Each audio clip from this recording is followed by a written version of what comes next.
Então, para que tenha mais agilidade no processo de gravação, é importante que vocês estejam tanto com o áudio quanto com as câmeras desligadas. E, na sequência, então, eu passo para a aluna Tassiara que vai fazer a mediação, então, do debate, né, já que é a turma que organizou, e que vai, então, fazer a apresentação e a condução da roda de conversas aqui em diante. Tassiara, é contigo.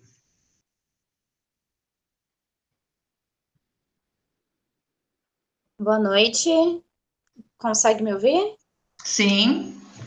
Certo. Sim. É melhor abrir a câmera também ou deixa assim? Nesse primeiro momento, pode abrir, depois tu fecha. Tá, ok. Oi, boa noite a todos. Eu gostaria de convidar a professora Vanessa Tuno Jardim.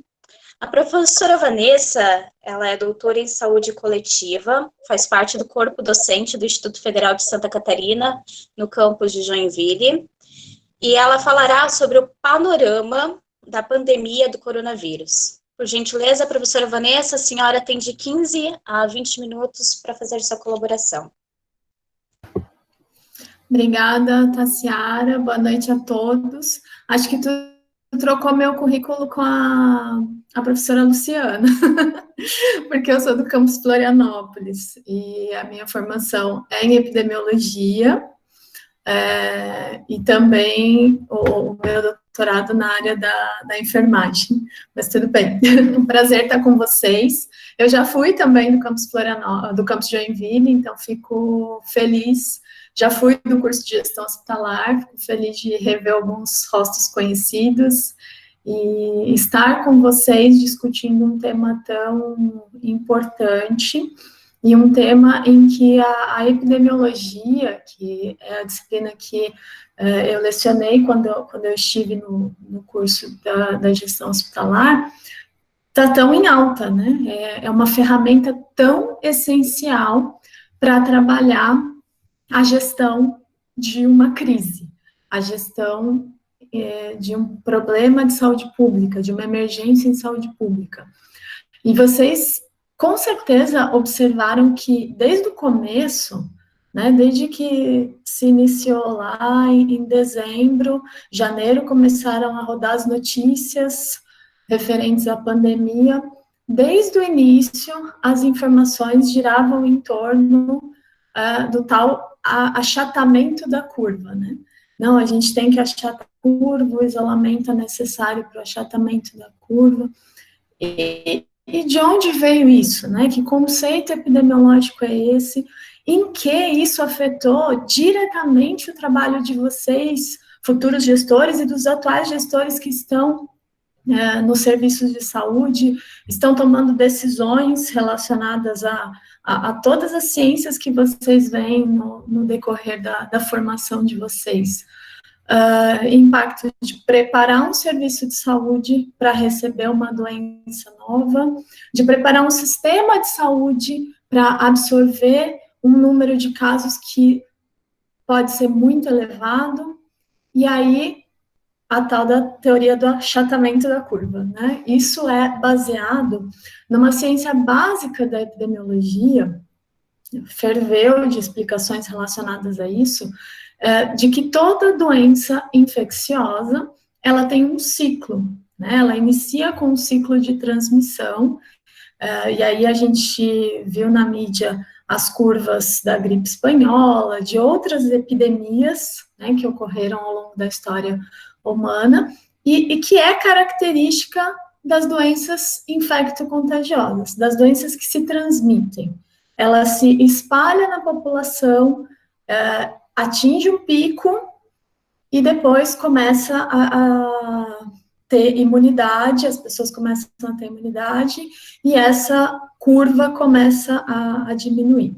E aí o grande problema qual era? Relacionado ao ciclo que a doença vai passar. Tem passado em outros países, né? A gente fala hoje de fases epidemiológicas da pandemia em cada um dos lugares, né, dos pontos geográficos no mundo, e a gente já vai falar sobre alguns dados sobre isso, e aí a grande questão era, eu não posso ter um pico muito elevado, eu não posso ter pessoas doentes muitas pessoas doentes ao mesmo tempo, porque se isso acontecer, o meu sistema de saúde, e aí o papel do gestor, não, os meus serviços não vão dar conta, eu não vou ter leito, né, não vou ter internação, né, disponibilidade de internação, não vou ter nenhum aparo de tratamento para a população que fica doente. Então, desde o início, esse aspecto de dados, de números, foi extremamente importante,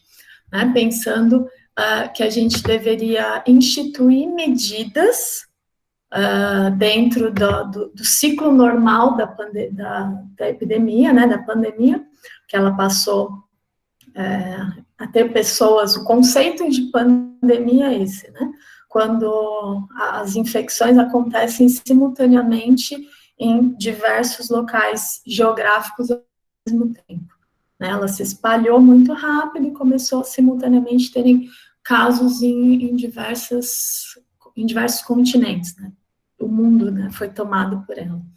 Então, esse conceito da curva, do achatamento da curva, tudo isso foi baseado nas questões de números de casos confirmados, como a epidemiologia trabalhou as projeções, né, eu acho que é um panorama interessante. O gestor sempre vai depender de dados para a tomada de decisão, isso é algo que a gente defende muito. A gente precisa de indicadores que direcionem as decisões no processo de gerir tanto um sistema todo de saúde pública, quanto uma unidade dentro de um sistema, né? Um hospital, um serviço de saúde. Os hospitais públicos e privados tiveram que tomar decisões muito rápidas, baseado em algo que eram dados projetados, o que poderia acontecer relacionado à pandemia. E aí, o que é importante para o gestor nesse momento? Que ele conheça, né? No caso de uma nova doença, em que a gente ainda não tem todo o pilar clínico, que a epidemiologia se baseia na bioestatística, na história natural da doença e no perfil populacional. Então, a gente ainda não tem definida a história natural da doença. A gente tem uma análise do número de casos em outros locais com situações muito diferentes do nosso país. Então, o gestor se vale de projeções da bioestatística, né, projeções matemáticas que trabalham a magnitude dessa doença dentro da população, o impacto dela dentro da população, se é uma doença com alta mortalidade, ou seja, o quanto ela impacta dentro da população, ou se é uma doença com alta letalidade, que significa que é diferente da mortalidade, né? Significa o quanto dos infectados chegam a óbito. E a gente começa a construir o perfil epidemiológico da COVID, né? Do SARS-CoV-2, que é o agente infeccioso que gera a COVID-19. E aí é um grande desafio, porque a gente tem, primeiro, a divulgação de que há grupos de risco, porque o comportamento da doença atingiu principalmente, foi mais grave, né, para pessoas acima de 60 anos, quanto maior a idade, comorbidades. Quando isso chegou aqui no Brasil, a realidade do desenvolvimento natural da doença começou a mudar bastante. A gente tem muitas pessoas em faixas etárias menores também apresentando mortalidade e agravamento. Tudo foi se construindo, os dados foram se construindo. E para que a gente consiga, né, definir e planejar a atenção em saúde frente a isso, é importante que a gente tenha um controle desses dados, um controle da informação, que eu conheça pelo menos o perfil da população que pode ser acometida. Então, todos os dados relacionados ao perfil populacional são extremamente importantes para definir qual vai ser o andamento, o desenvolvimento, a proliferação dessa doença dentro de determinada população. E isso é importante, a epidemiologia tem que trabalhar do macro para o micro, né? O gestor precisa de informações amplas, então, como se deu no mundo, como está acontecendo dentro do país, e o país, o nosso país, com dimensões continentais, quais são as inúmeras diferenças que os municípios estão enfrentando com relação a isso. Eu preciso relacionar, né? Então, o que é importante? Saber o perfil da população, o perfil dos serviços de atendimento. Então, uma medida prática que foi tomada aqui em Santa Catarina foi, no estado, aumentar o número de leitos para atendimento, leitos específicos para atendimento da pandemia. Aqui em Florianópolis, em Joinville, ainda não há ocupação crítica desses leitos. Isso é um sinal bastante positivo. Os municípios, outros estados, consequentemente, né, locais, municípios no país, já estão muito perto da ocupação completa, né? São Paulo já está com mais de 80% dos leitos de UTI ocupados, Manaus já colapsou, então, essas questões, eu espero que vocês consigam perceber, é ruim não estar vendo a reação de todo mundo, mas que vocês consigam perceber a correlação que existe entre o crescimento do número de casos, né, o andamento dessa curva e o serviço de saúde. Então, o bom gestor precisa conhecer o perfil desses serviços, o perfil da população que pode ser acometida, o número de leitos do Sistema Único de Saúde, e a gente tem bases de dados confiáveis para acessar essas informações. Outra questão muito importante, determinantes sociais, né? Como a doença se espalha em populações e situações sociais diferentes, né? A gente está falando da doença infecciosa Covid-19, mas o padrão de adoecimento das populações, analisado pelas vulnerabilidades sociais, é algo extremamente importante a ser considerado pelo gestor ao se valer de dados epidemiológicos para a tomada de decisão. Então, além desses aspectos, né, então, conhecer, avaliar a história natural da doença, conhecer o perfil da população a ser acometida, o perfil dos serviços de saúde disponíveis, né, o que vai precisar para esse serviço. Nós tivemos um sério problema por falta de planejamento, por falta de identificação e demora na tomada de decisão, com a falta de equipamentos de proteção individual para os profissionais de saúde. A gente tem em outros lugares, são muitas questões envolvidas, né? A gente tem em alguns outros lugares hospitais prontos para funcionar sem profissionais disponíveis. Isso também é um dado epidemiológico, você precisa dimensionar qual é a força de trabalho disponível para atender determinada situação. Isso aconteceu pelo Brasil afora, montaram hospitais de campanha que estão fechados por falta de profissionais para atuarem, né? Erros de gestão. E aí, a questão dos determinantes sociais, então, proteger as populações que são mais vulneráveis, né? Evitar que essas populações se exponham ao vírus, e aí toda essa questão de isolamento social, distanciamento, medidas que foram tomadas, pensando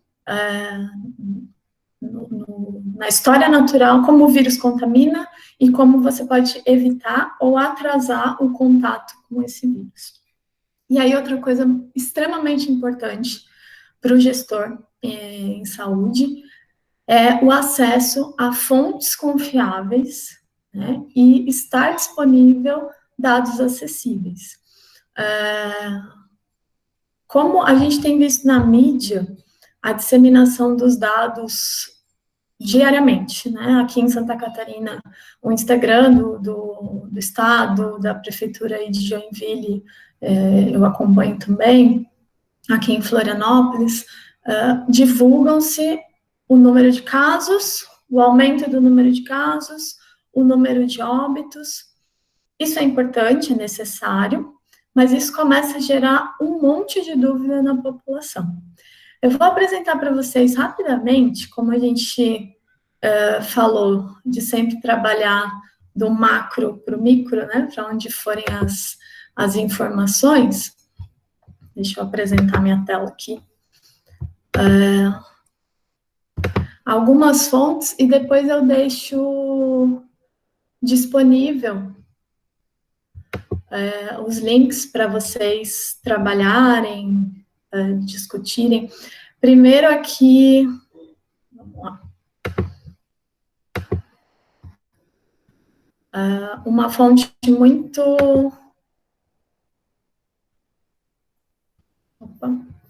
Primeiro esse. Vamos trabalhar aqui primeiro a questão, a avaliação da pandemia em nível mundial. Esse site americano, ele mantém informações atualizadas relacionadas ao número de casos e uma comparação entre todos os países. É bem interessante porque, por exemplo, essa é uma tabela em que vai mostrando a projeção, né? A gente consegue, por dia, acessar aqui as informações. Lá para baixo também tem os gráficos relacionados a isso. Aqui, ó, número de óbitos por dia. E uma coisa brilhante que essa tabela faz para a nossa análise do padrão epidemiológico da doença é avaliar isso dentro da população. Eu não apresento mais em números absolutos. O número absoluto, ele é válido, ele é um dado epidemiológico. Para que eu, em determinado hospital ou em determinado município, acompanhe a progressão dos meus casos. Agora, se eu quero comparar os meus casos com outros municípios, com outros países, com outras localidades, com outros serviços de saúde, eu preciso trabalhar com indicadores, né? A epidemiologia me dá essa ferramenta. E indicadores são isso, são esses números, olha, o número total de casos em determinada população. Então, a cada 1 milhão de habitantes, quantos casos são confirmados. A distribuição da doença. E aqui a gente tem número de testados e a taxa de testes em cada um dos países. Olha só, chamando a atenção de vocês, o número de testes no Brasil. 3,4 a cada 100 mil, né? 3.462 a cada 1 milhão. Olha a diferença da Rússia, ou Alemanha, Itália, né? A Alemanha, que é um ótimo exemplo de ter combatido, né, a pandemia rapidamente. Bom, não quero estourar meu tempo aqui, fica depois para vocês acessarem. Outra fonte muito legal é esse painel Rede Covida, que é da Universidade Federal da Bahia, e aqui vocês conseguem também trabalhar com predições, tá? Em nível municipal, né? A gente consegue acessar, eles trabalham com as bases de dados atuais do Ministério da Saúde, do DataSUS, e criaram aqui uma predição de casos, então permite, por exemplo, a gente comparar o Amazonas com Joinville, né? A gente consegue perceber a magnitude do problema. Essa é mais uma sugestão de fonte confiável que eu deixo para vocês. E dentro do nosso site da Secretaria do Estado de Saúde, coronavírus.sc.gov.br, as projeções, se vocês entrarem ali em transparência, vai levar vocês para essas duas opções. As projeções e os dados diários relacionados a número de óbitos, número de casos, número de óbitos e ocupação de... tá abrindo aqui, mas é uma ferramenta muito interessante porque também sai do dado número absoluto. Ele já trabalha tanto a distribuição epidemiológica, não está abrindo agora, tudo bem. Abriu. Agora eu mexi demais nele. Abriu aqui a questão da ocupação de leitos de UTI. Né? Quantos estão ativos, quantos foram ativados relacionados à pandemia, onde eles estão ativados. E aí, uma outra questão que a gente tem na epidemiologia, né? Olha a concentração, né? Muitas vezes, que a gente observa em alguns locais do número de leitos, e outros locais, por exemplo, a região oeste do estado, que tem sofrido já bastante com o aumento do número de casos. Aqui, casos e óbitos também permite a gente fazer uma leitura, e é extremamente importante o gestor saber fazer essa leitura. Eu preciso transformar números, dados, em informação. Eu preciso que essas informações me auxiliem no processo de tomada de decisão. Esse é o papel da epidemiologia. Não sei, acho que tá... aqui a gente tem a primeira página, são 7 páginas quadros, e a gente tem sempre a progressão dos casos, do número de casos, e a progressão do número de óbitos. Então, a gente consegue definir a letalidade. A próxima tela faz os cálculos, né, de taxa, a distribuição por faixa etária. A gente tem que levar em conta, quando a gente avalia a distribuição por faixa etária, qual é a distribuição da população em geral. Então, a doença seguindo a mesma distribuição, ou se concentra em determinada população. É importante não se deixar levar a gente sempre tem que desenvolver o raciocínio relacionado a esses números. Então, esse era o panorama epidemiológico que eu queria brevemente conversar com vocês. Agradeço mais uma vez a oportunidade. Eu encaminho os links para quem quiser. Eu acho que dá para pôr aqui no chat ou colocar aqui como anexo na reunião. Obrigada. Depois estou aberta para as perguntas. Muito obrigada, professora Vanessa, pela sua contribuição. Agora a gente vai dar na sequência a fala da professora Luciana Maria Mazon. Agora sim, currículo certo, a professora Luciana, ela é enfermeira e doutora em saúde coletiva, faz parte do corpo docente do IFSC no campus Joinville. A professora Luciana fará um panorama do contexto do SUS. Por gentileza, professora Luciana, o tempo está aberto de 15 a 20 minutos para a sua contribuição. Muito obrigada, mais uma vez, professora Vanessa, pela sua contribuição. Obrigada, Tassiara.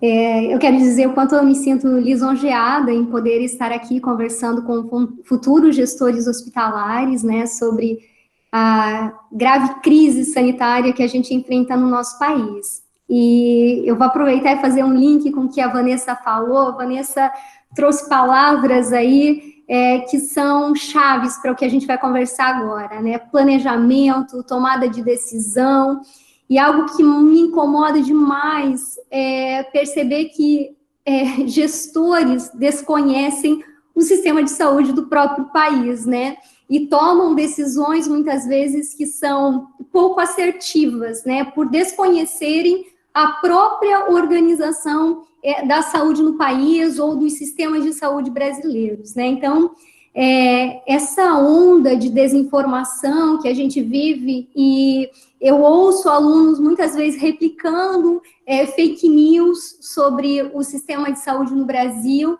e isso realmente me incomoda. Então, eu fiquei muito feliz com essa oportunidade de poder conversar um pouquinho sobre esse sistema com vocês, que eu sei que vocês já tiveram em outra disciplina, mas eu vou reforçar aqui algumas informações, né? E eu fiquei pensando que eu conversaria com vocês em 15 minutos, né? Porque é tanta coisa que eu quero falar a vocês, então eu selecionei algumas informações. Então, eu vou pedir desculpas a quem já me ouviu falando sobre a organização do sistema de saúde no Brasil. Eu vou me repetir, porque eu considero essa informação essencial para o que a gente vai conversar mais à frente. Então, eu vou trabalhar com 4 pontos específicos. Primeiro, a organização do sistema de saúde brasileiro. Vou falar um pouquinho das potencialidades desse sistema e vou falar dos limites desse sistema no Brasil também. E eu fecho, então, com o papel, né, do sistema de saúde brasileiro frente à crise sanitária e à pandemia que a gente vive, tá? Então, eu vou passar, então, por essas 4 temáticas de forma muito breve, tá? Porque é o tempo que a gente tem disponível, e depois, nos questionamentos, a gente conversa um pouquinho mais sobre cada um deles, tá? Primeiro, né, o que precisa estar claro para um gestor é como se organiza o sistema de saúde no Brasil, né? Então, a gente teve lá com a Constituinte, né, a Constituinte de 88, então, a organização de um sistema de saúde que seria direito de todos e dever do Estado. Então, se cria, com a Lei 8.080, o SUS, né, o Sistema Único de Saúde Brasileiro. Com a 8.142, a gente fala da participação social nesse sistema, e aí, então, a gente tem consolidado o que a gente considera, então, o sistema de saúde no Brasil, que seria o nosso SUS. Mas, paralelo a esse SUS, a gente tem subsetores, que eles são distintos, mas são interconectados, né? Então, quando a gente fala de sistema de saúde brasileiro, é importante que a gente tenha em mente que ele está organizado, né, mais didaticamente assim falando, em 3 subsetores. Um subsetor que a gente chama de subsetor público, que seria o SUS que a gente conhece, né, que é financiado, então, pelo Estado. Então, que são os serviços, entre aspas, gratuito, né, o SUS que a gente conhece. Um subsetor de saúde privado, que é aquele em que, eu não consegui a consulta com o cardiologista, eu vou lá e pago por essa consulta. Dentro desse subsetor privado, a gente tem também a compra dos serviços pelo SUS, né? Então, o SUS compra muito serviço desse setor privado também. Então, por exemplo, a gente tem muitos exames que eu não tenho todos os equipamentos disponíveis no sistema público, então eu compro desse sistema privado. E eu tenho um subsetor, que é o subsetor de saúde suplementar, que seriam os planos de saúde, né? Então, esses planos de saúde no nosso país, 25% da população dispõe de planos de saúde no Brasil e 75% da população dependem do SUS, né? Então, e esse 25% que tem planos de saúde, muitos desses planos de saúde têm baixas coberturas. Então, normalmente, o que acaba sendo de alto custo desemboca no SUS também, né? Em um estudo do perfil das pessoas que têm plano de saúde, normalmente são pessoas mais jovens e pessoas com poucas comorbidades ou doenças associadas, né? Então, pessoas mais idosas, com mais problemas de saúde, também irão para o SUS em um momento ou outro, mesmo dispondo de um plano de saúde. Então, primeiro, né, como é que se organiza o sistema de saúde brasileiro? Em 3 subsetores, um público, um privado e um de saúde suplementar, um subsetor de saúde suplementar. Luciana, quais as potencialidades do nosso sistema de saúde? Agora eu vou focar no subsetor de saúde público, tá? Então, agora nós vamos falar dele. Quais são as potencialidades desse sistema, né? Então, esse sistema, ele presta ações de promoção, de prevenção, de tratamento e de reabilitação. Quando a gente fala de promoção da saúde, desde as academias de saúde, até as divulgações de informações de saúde ou de orientações de saúde, são providas por esse sistema, né? Quando eu falo de prevenção, o mais clássico são as vacinas, que são providas por esse sistema, mas eu vou trazer aqui a estratégia de saúde da família também, dentro desse dessas ações desenvolvidas por esse sistema público. Quando a gente fala de estratégia de saúde da família, a gente tem um percentual alto da população brasileira que é coberta por esses serviços. O que seria essa estratégia de saúde da família? Eu vou falar dela aqui porque eu precisarei falar dela mais à frente. A estratégia de saúde da família são equipes de saúde, que normalmente a população conhece como posto de saúde, tem uma equipe multidisciplinar nela, que ela é responsável por um determinado território. Então, até a última PNAB, né, a estratégia de saúde da família era responsável por um território com em torno de 4.000 pessoas. Cada agente comunitário nessa estratégia de saúde da família acompanha 750 pessoas, então a gente fala de território vivo. Então, nós temos ali uma unidade de saúde que consegue monitorar aquele território, né? Então, nós temos estratégia de saúde da família ali. Além das atividades de prevenção, esse sistema público de saúde, ele oferta serviços de tratamento. Então, dentro do tratamento, a gente fala das internações hospitalares, que são pagas pelo SUS, a gente fala de terapia renal substitutiva, que tem um alto custo e que são financiadas pelo SUS. Nós falamos de transplantes de órgãos, que são exclusivamente SUS, né? E aí a gente fala de outros tratamentos que têm um alto custo, né, como os tratamentos para HIV, para hepatite. O exemplo clássico da hepatite eu acabo sempre trazendo, porque eu trabalhei um tempo com epidemiologia e muito plano de saúde não cobre hepatite, então os tratamentos vinham para nós, o tratamento para 3 a 6 meses custa de 300 a 600 mil reais, né, então tratamentos de alto custo. Então o SUS ainda prover serviços de reabilitação. Então, olha, eu faço campanhas em relação à dengue, por exemplo, a febre amarela, eu forneço vacina, então, que seria a prevenção, mas se a pessoa adoecer de febre amarela, essa pessoa tem direito a uma internação, né? E se ela tiver alguma sequela, a gente reabilita também. Então, o SUS, ele permeia toda essa estrutura, né? É importante falar aqui também de alguns serviços que estiveram muito em voga, muito em alta agora, né? O serviço da vigilância sanitária, o serviço da vigilância epidemiológica, né? Então, o monitoramento do processo ali de doença, né? A vigilância sanitária que faz todo o monitoramento da entrada de alimentos, de medicamentos, né? Dentro do nosso comércio, né, ele faz esse monitoramento também, pensando na questão de saúde, monitora a água que a gente bebe, né, então, a gente tem vários serviços providos por esse sistema, né, e lembrando que 75% da população dependem desse SUS. E aí vocês devem estar pensando assim, nossa, Luciana, você desenha um sistema público para nós que é lindo, né, que tem muitos serviços, muitas opções, né, mas não é o que eu vejo na TV frente a uma pandemia, né, então, os nossos problemas nunca estiveram tão nítidos em tela, né, e o que vocês veem na TV? O que vocês veem na TV é o que é a realidade mesmo, né, então, eu vejo muitas filas, né, eu vejo, então, essas demandas reprimidas ali, através dessas filas. Eu vejo que a professora Vanessa falou ali, as pessoas, os profissionais de saúde em péssimas condições de trabalho, né, não dispondo de EPI.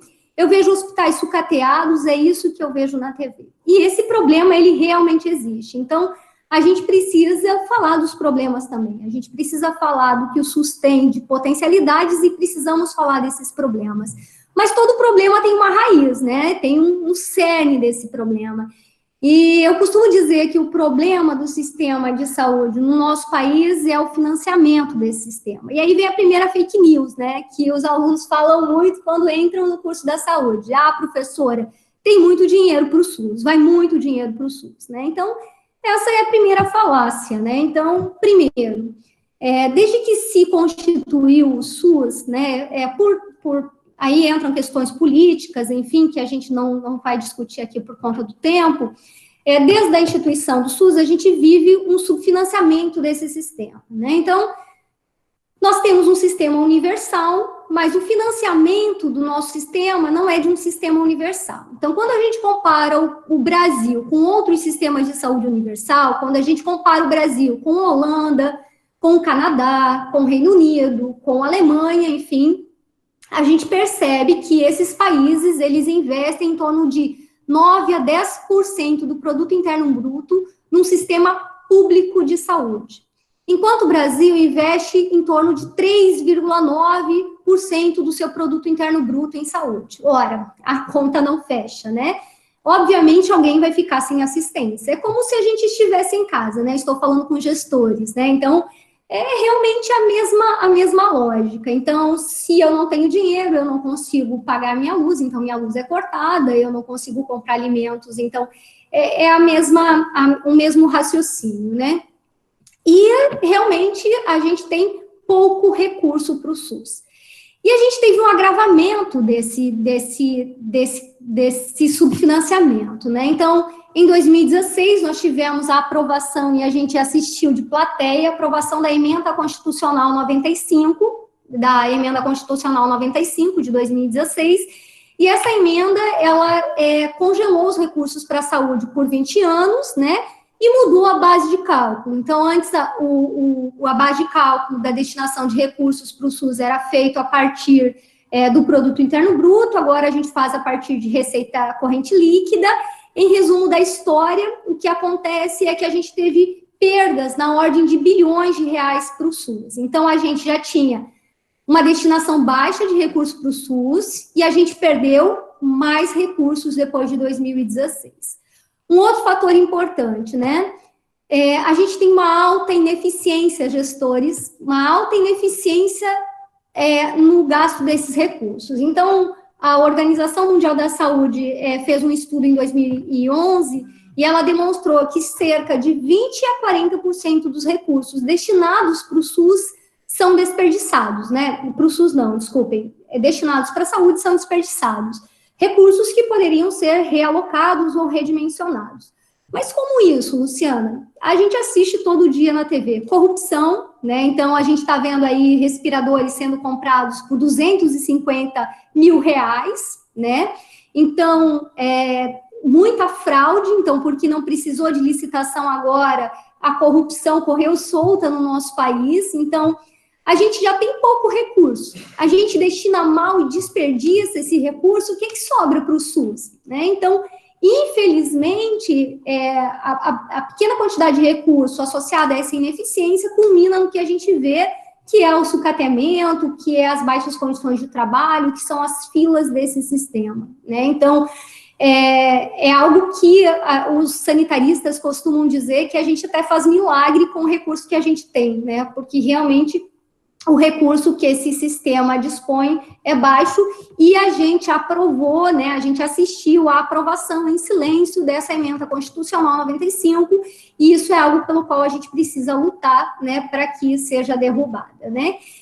E aí a gente vai para uma questão que é chave. Tá, Luciana, e agora? O que a gente tem em relação ao sistema de saúde do nosso Brasil, no nosso país, e a pandemia, né? Que estratégias a gente pensa em relação à pandemia e o SUS, né? Eu vou colocar 2 apontamentos, assim, que são muito da vertente de grandes sanitaristas brasileiros, né? Mas que eu corroboro com esses sanitaristas, né? A primeira delas é que a gente precisa usar melhor as tecnologias das quais a gente dispõe. Então, a gente está aí com a estratégia de saúde da família, vou pegar Santa Catarina como exemplo agora. 90% dos municípios catarinenses têm 100% de cobertura de estratégia de saúde da família. Isso significa que boa parte dos municípios de Santa Catarina, para cada 4.000 pessoas, tem uma unidade básica de saúde com uma equipe multidisciplinar ali.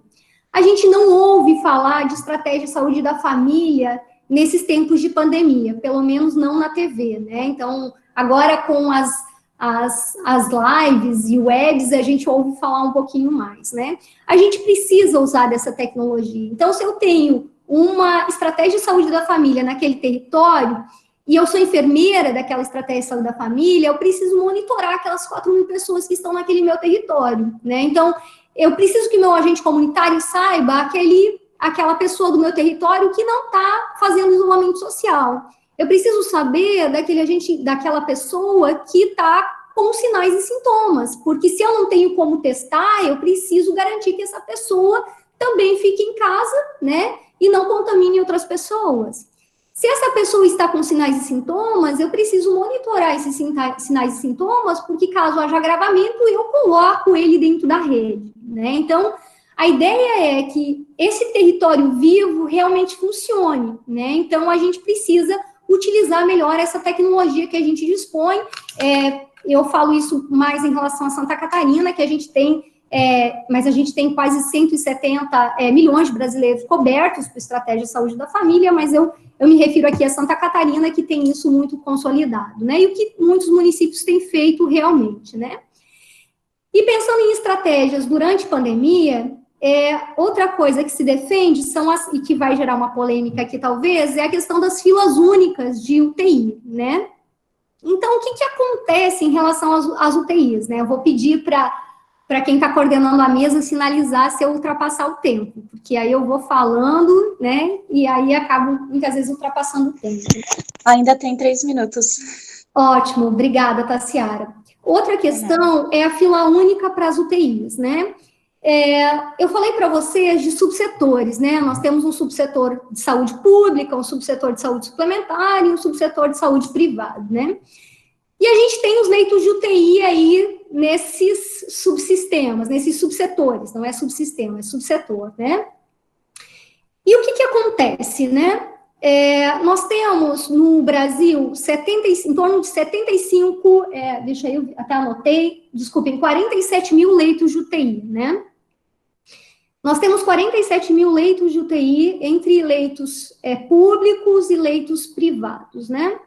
Eu disse para vocês que 75% da população brasileira depende do SUS. Então, pensando nos leitos de UTI, 47 mil leitos de UTI, 50% desses leitos são SUS e 50% desses leitos são privados, né? Pensando nessa proporcionalidade de quem usa SUS e de quem tem plano, a gente teria em torno de um leito para cada 10 mil habitantes, leitos SUS. E nós teríamos em torno de 4,8 leitos por 10 mil habitantes privado. Acontece que a gente tem muito mais pessoas que dependem do SUS do que pessoas que têm plano de saúde. Então, o que tem se defendido no Brasil por parte de grandes sanitaristas é a formação de uma fila única, que foi o que Espanha fez, que foi o que Reino Unido fez. E que é o que acontece com os transplantes de órgãos no nosso país também. A gente pegaria todos esses leitos de UTI e quem dependesse, então, quem precisasse de UTI, a gente pegava os leitos que estão nessa fila única, porque a gente entende que todos têm direito a atendimento, né? O que acontece é que os hospitais privados não têm esse interesse. Nós usaríamos esse leito, né, privado, mas pagaríamos por ele, só que nós pagaríamos somente os gastos que aquele hospital teria com aquele leito, né? A gente não geraria lucro àquele hospital. Então, isso acaba não sendo de interesse de hospitais privados, né? E que muitos hospitais privados têm dito que sua capacidade já está lotada, justamente porque não se tem esse interesse de uma fila única, né? Então, algo que poderia se pensar, então, seria em uma fila única para os leitos de UTI. E, por fim, já estou finalizando, Tassiara, a gente pensa também em medidas pós-pandemia. Então, em medidas pós-pandemia, nós precisamos pensar, né? É claro que aqui eu não vou tratar da questão de isolamento social, que isso aqui eu acho que já está claro para todo mundo, o quanto isso é importante, né? Eu estou falando mais da estrutura desse sistema mesmo. E pensando em pós-pandemia, o que a gente precisa pensar muito e defender, e é essa mensagem que eu quero dizer para vocês, é que nós não podemos perder de vista que 75% da população brasileira depende do SUS. Então, pensem, se nós estamos hoje enfrentando problemas, a gente não está conseguindo ajudar as pessoas a se alimentar. Então, a gente tem pessoas que passam fome no nosso país. Se nós não tivéssemos o SUS, essas pessoas morreriam em casa e não procurariam o serviço porque não teriam dinheiro para pagar por esse serviço, né? E aí vocês podem pensar, Luciana, mas a gente pode ter um sistema com plano de saúde popular, né? E o governo pagaria o plano de saúde para essas pessoas. Nós não podemos esquecer que nós estamos um país subdesenvolvido, e o governo não terá condições de pagar esse plano de saúde para essas pessoas. Assim como a gente não está conseguindo pagar um benefício para que essas pessoas consigam viver dignamente durante esse período de pandemia, né? Então, a gente precisa defender o SUS, porque a nossa população depende desse SUS, e algo que se luta é para que a emenda constitucional 95 seja derrubada, essa que congela os recursos para a saúde, e que a gente lute por um financiamento adequado por esse sistema também. Aí eu coloquei outras observações, que a gente tem que repensar a portaria 2436, que muda toda a estratégia de saúde da família, né? Então, que também eu vejo que é uma grande perda para toda a organização do sistema de saúde brasileiro, mas a mensagem central é essa: se nós não tivéssemos SUS hoje, o que a gente estaria assistindo hoje realmente seria ainda mais catastrófico do que a gente assiste, tá? Desculpe, Tassiara, ter passado um pouquinho do tempo, mas essa era a mensagem central, e aí a gente pode ir conversando mais sobre esse assunto ao longo das discussões. Muito obrigada. Muito obrigada, professora Luciana, pela sua contribuição. Agora a gente vai dar sequência com a nossa última convidada, que é a professora Caroline Orland-Bring. Ela é gestora hospitalar, fisioterapeuta e mestre em engenharia de produção, docente e coordenadora do curso de gestão hospitalar no Instituto Federal de Santa Catarina, no campo do IFSC, de Joinville, no campo de Joinville. A professora Caroline vai falar sobre os desafios para os gestores hospitalares no contexto da pandemia. Também tem o tempo de 15 a 20 minutos para sua colocação. Boa noite, pessoal. Conseguem me ouvir bem? Então, vou botar aqui uma apresentação para vocês.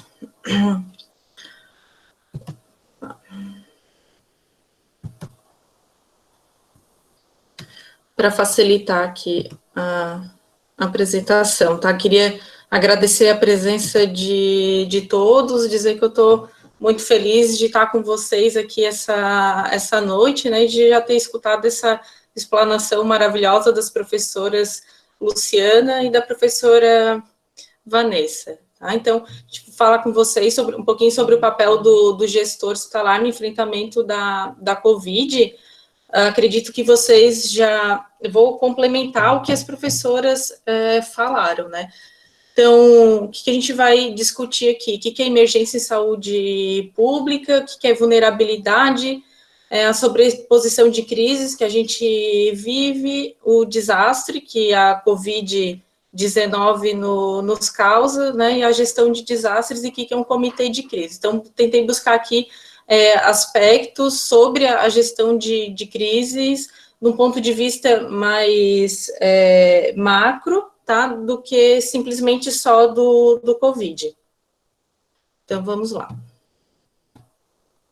Então, o primeiro ponto, o que é a emergência em saúde pública, né? Então, ela é um evento de grande repercussão, né, que vai demandar prevenção e controle e contenção de riscos e danos e agravos à saúde pública, tá? Independente da natureza, da origem ou fonte.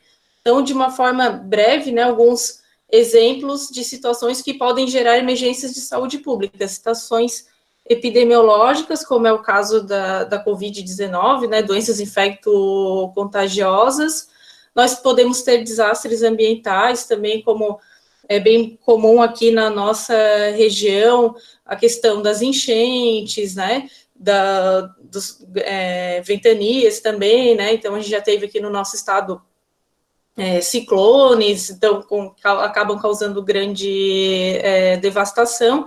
Acidentes químicos, radionucleares não são tão comuns aqui o radionuclear não é tão comum aqui no Brasil, mas se a gente lembrar, recentemente no Japão, depois da tsunami, a gente teve um acidente radionuclear importante, que gerou necessidade de evacuação de um grande número de pessoas.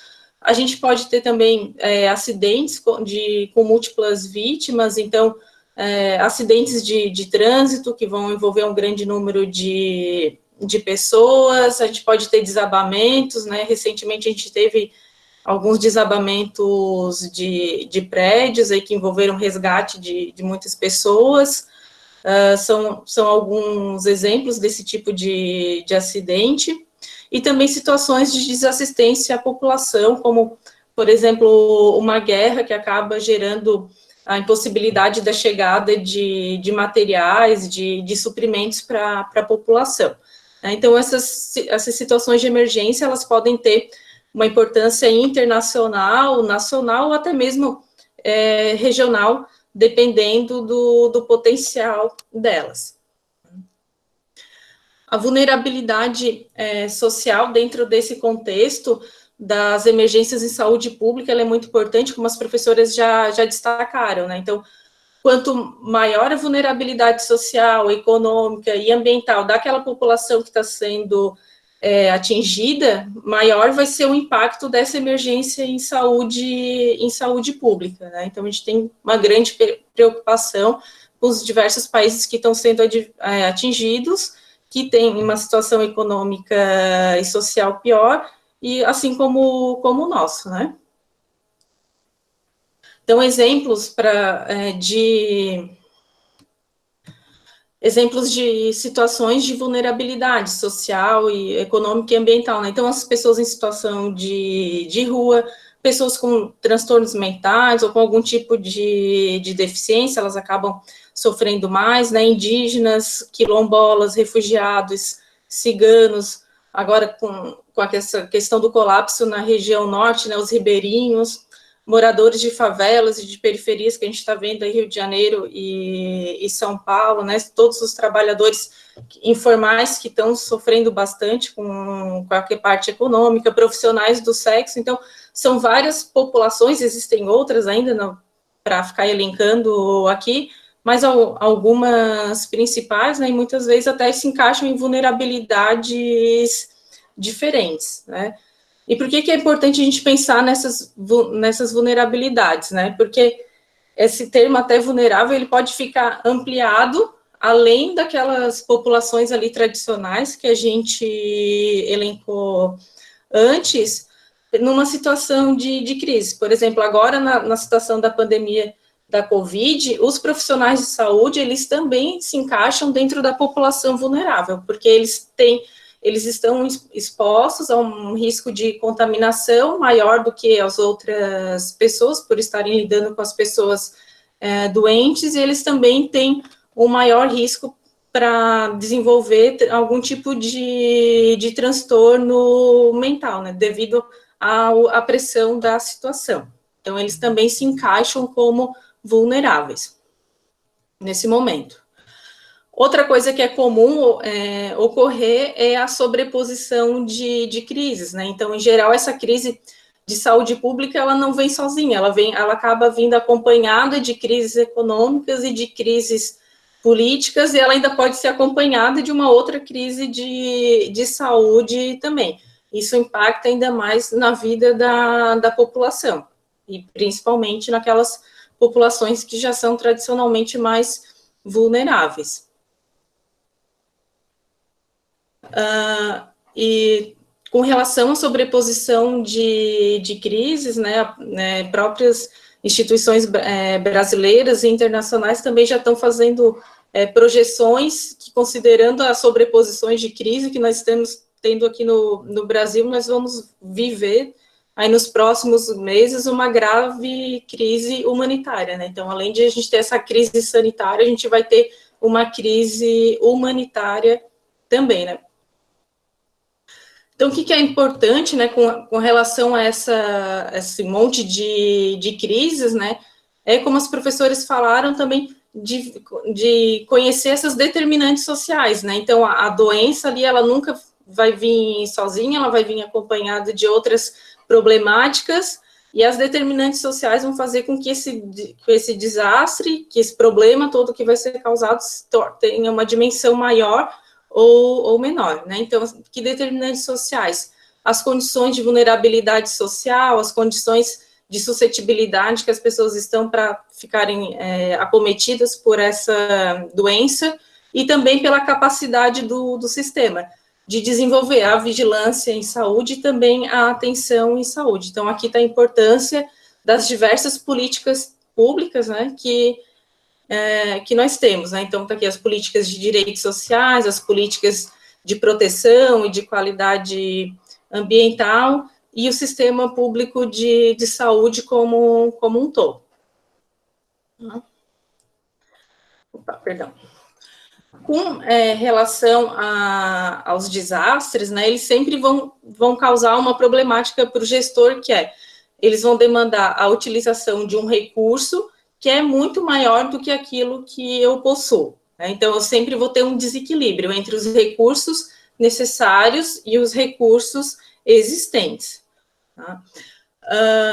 Como que a gente faz para trabalhar isso? Então, dentro da gestão, a gente vai trabalhar com a gestão de riscos, né? Então, é uma área da administração, né? Então, quem tem interesse pode ir se aprofundando nessa área de gestão de riscos.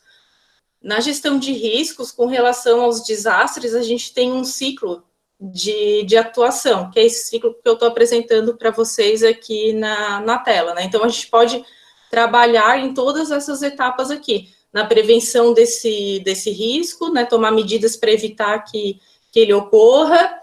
Se ele ocorrer, que ele tenha um impacto menor, eu me organizar, né, eu tentar preparar para que esse impacto seja menor também, eu tenho um sistema de alerta, isso vem muito lá, casando com o que a professora Vanessa falou com relação às projeções matemáticas, né, de eu conhecer a epidemiologia da doença, então saber que está acontecendo essa doença no mundo, quem são as pessoas que ela está cometendo, e tudo isso, então, faz parte aqui da fase de preparo e de alerta, né, de eu saber o quanto que isso está chegando próximo aqui de mim, e o que eu preciso fazer para me proteger, ter esse conhecimento, né. Depois, seria a fase de resposta, que é o momento que a gente vive agora, de operacionalizar as coisas, né, e uma fase ainda futura, que para a gente aqui com relação ao Covid ainda vai vir, que é a fase de reabilitação e de construção, né, ver o que ficou de sequela para as pessoas que foram afetadas, né, isso aí tanto de sequelas na parte de saúde, como para o país como um todo, com questão das sequelas econômicas, sociais, num geral, e tentar trabalhar a reconstrução disso. Como que a gente faz para trabalhar esse ciclo, então, da gestão dos desastres, né? A gente, isso aqui ninguém acorda com tudo isso na cabeça, né? Um belo dia. Isso exige muita preparação. Então, para isso, a gente desenvolve, então, planos de emergência. Então, dependendo do local, pode ter um nome que seja mais comum de ser chamado, mas todo mundo quer falar a mesma coisa, né? Então, pode ser um plano de emergência, um plano de contingência, ou um plano de resposta, né? O que é esse documento? Ele é um documento que vai estabelecer normas, rotinas, com o objetivo de gerenciar todo aquele ciclo ali da crise, né? Então, ele vai condensar as principais ações que vão ser feitas antes da crise e depois da crise também.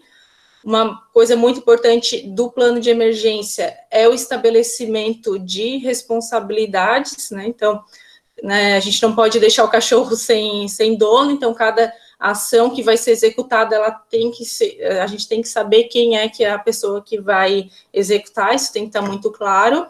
E ele também vai definir os recursos materiais e os recursos humanos que vão ser necessários para o enfrentamento dessa crise.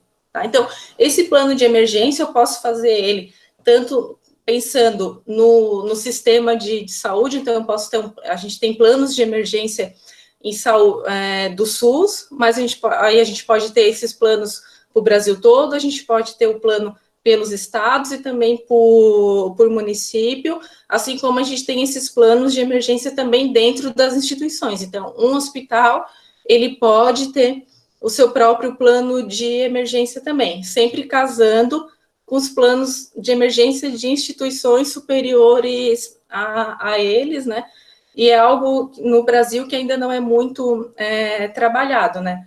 Se teve 2 eventos que fizeram reacender a necessidade dos planos de emergência, foi a Copa e as Olimpíadas, né? Porque para que eles acontecessem, os estados, os municípios que eram sede das competições e também as organizações de saúde que iam prestar o atendimento para os atletas, eles tinham que ter, não só para o atleta, mas para a população como um todo, elas tinham que ter esses planos, né? Porque vamos supor que houvesse algum desastre num jogo qualquer. Então, precisava desses planos para que essas atividades desenvolverem, e também os desastres mais recentes que a gente teve aqui no Brasil, né? No nosso estado, volta a falar da questão das enchentes, a gente teve também um incêndio na Boate Kiss, então foram eventos ruins, mas que se teve algo que eles nos ensinaram foi a ter esses planos de emergência, a necessidade, a importância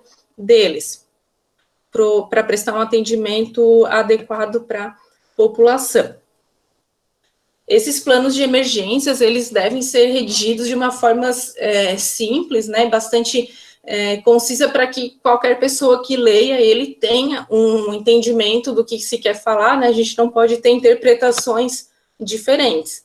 Ele tem que ser bastante flexível também e dinâmico, no sentido de que, quando a gente constrói esse plano de emergência, a gente está pensando num determinado cenário, mas nem sempre a realidade, né, vai acontecer conforme o cenário. Então, como a professora Vanessa falou, a gente faz as projeções, lá tem algumas matemáticas, estatísticas, a gente sabe como que o nosso sistema funciona, do que a gente tem disponível, a gente pensa num tipo de resposta, mas às vezes a realidade, como isso vai se apresentar na realidade, não segue exatamente o que a gente propôs no plano, então ele tem que ser flexível nesse ponto. E também tem que ser constantemente atualizado, né? Não dá para fazer um plano uma vez e esperar que ele sirva para o resto da vida, né? É algo que tem que ser constantemente revisado e para estar atualizado com a situação do sistema de saúde ou do serviço de saúde, né? Quando a gente constrói também, ele tem que ser adequado à realidade da organização, então não adianta eu encher lá de palavras bonitas ou de ações bonitas, sendo que eu não tenho recursos para executar aquilo, né? Então, ele tem que ser um plano que seja factível com a realidade da organização, e, mais uma vez, aqui para frisar, né, ele tem que ser bastante claro com relação à atribuição de responsabilidades, né? Tem que estar muito bem escrito lá, para cada ação, quem é a pessoa que é responsável em executar, né? Quando eu for construir esse plano, eu também tenho que pensar na cadeia de atendimento do desastre. O que é essa cadeia de atendimento, né? Então, eu tenho que pensar que, para alguns tipos de desastres, eu vou levar já as vítimas diretamente para o hospital. Em outros casos, não, eu posso ter um interposto, aí eu posso ter um atendimento que vai ser realizado numa unidade de pronto atendimento, ou eu posso ter mesmo ter até mesmo a construção de um posto médico avançado. O que é esse posto médico avançado? Vai ser um posto próximo ao local da onde aconteceu o desastre, para que haja um primeiro atendimento às vítimas, para posterior encaminhamento para outros serviços mais complexos, se for necessário, né? Por isso que ele chama ali de pequeno circuito e de grande circuito de evacuação. Então, para cada tipo de desastre, eu vou ter situações aqui diferentes, então, por isso que é importante eu conhecer a dinâmica, a epidemiologia de cada um deles, para mim determinar se eu vou ter esses interposto feito ou não, né? E como isso, e quem que vai fazer essa logística também. Outra coisa que eu tenho que pensar é com relação ao tipo de desastre, a curva de atendimento, né? A professora Vanessa falou também da gente achatar a curva da COVID.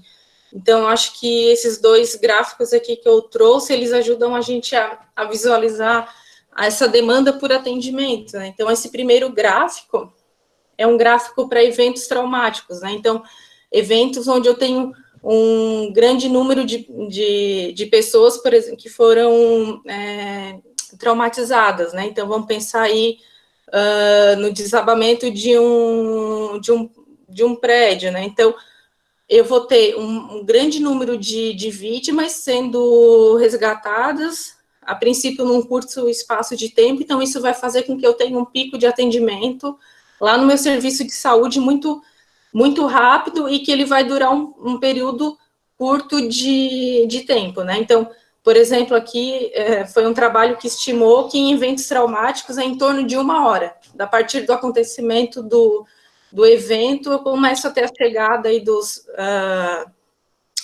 pacientes na instituição, e eu tenho esse pico de atendimento. Então, aqui nesse gráfico, a base dele está falando em minutos, né, 60 minutos, 120 minutos, o tempo de chegada dos pacientes. Então, a partir do primeiro paciente, eu tenho em torno de 1 hora para me ter o pico de atendimento. O que já é diferente no caso de outras doenças, né, infecto-contagiosas, aqui é um gráfico da H1N1, que foi lá de 2009, então, vocês podem observar que aqui já o tempo está em meses, né, então a gente vai ter um pico de atendimento num determinado mês, mas é um atendimento que é muito mais prolongado, distribuído ao longo dos meses, então, é algo que demanda uma preparação por um tempo muito maior do sistema e das instituições de saúde. E provavelmente vai ser dessa maneira aqui que a Covid vai se apresentar aqui no Brasil pela forma como a gente tem visto nos outros países, né? Tendo esse pico de atendimento, seria essa curva aqui que a gente quer achatar, né? Então, tenho que conhecer essas dinâmicas, né, para preparar adequadamente o meu sistema ou a minha organização, e também tenho que pensar nos 3 E's. O que são os 3 E's, né? Seria espaço, equipamento e equipe. Então, eu tenho que ver se eu tenho que conhecer os espaços que eu já tenho e se eles são adequados para a atividade que eu vou precisar para enfrentar esse desastre. Eu tenho que ver os equipamentos que eu já tenho e quais que eu vou precisar, e eu tenho que ver a equipe que eu já tenho e o que eu vou precisar de equipe, né? Então, uma coisa não funciona sem a outra, como foi os exemplos que já foram falados aí do hospital de campanha, né? Não adianta eu construir o espaço que é o hospital de campanha se não tiver lá o equipamento para fazer ele funcionar, ou se eu não tiver a equipe que vai utilizar esses equipamentos. Então, eu preciso sempre estar considerando esses 3 E's, e eles trabalham sempre em conjunto. Professora Carol, muito obrigada. O tempo meio que ultrapassou um pouco, mas se quiser dar continuidade, a gente pode... Tá, eu vou dar só uma terminadinha aqui no comitê de crise, então. Deu 15 ou deu 20 minutos já? Deu 20, mas sem problemas, a gente finaliza. Então, tá. Então, como que eu vou operacionalizar todo esse plano de emergência, né? Eu preciso, então, ter um comitê de crise. O comitê de crise vai ser o órgão responsável por operacionalizar tudo o que tiver previsto lá no plano de emergência, né? Então, ele que vai dizer o que, como e quando que vai acontecer. Esse comitê, ele vai ser composto por gestores de diversos setores, né? Então, se eu estiver falando do sistema público de saúde, e for no nível municipal, eu vou ter o secretário municipal de saúde, mas eu vou ter representantes de outras organizações também, de dentro, né, tanto de setores de dentro da Secretaria de Saúde, né, líderes importantes ali dentro, como também de representações externas, como a Polícia Militar, Corpo de Bombeiros, Defesa Civil e uma série de outros órgãos que podem contribuir com esse atendimento.